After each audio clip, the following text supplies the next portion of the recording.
नमस्कार दर्शक बंधु।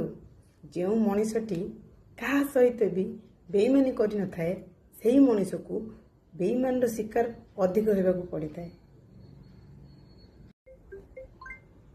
कहीं जानी कहीं हृदय सफा से सहजरे धोखा दे दियंती लोक माने।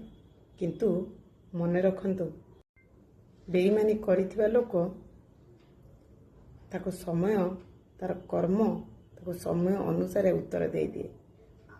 आपण भलरे रुहतु। जी बेईमानी कर सी भलरे रहिबो, ता कर्म भल माने से खुशी रे रहिबो। किंतु जे बेईमानी करिथाए से तार समय अनुसार तार उत्तर से निजे पाई जाए। आउ बेईमानी जे न करि पारुची सेटा तार दुर्बलता न, सेटा तार बड़ शक्ति, तार जितबार गोटे बड़ शक्ति तार। मन रखंतु सेइथिपाई जेहेतु बेईमानी करि पारंती नाही बोली सेथिपाई बेईमानी शिकार होती। जय जगन्नाथ।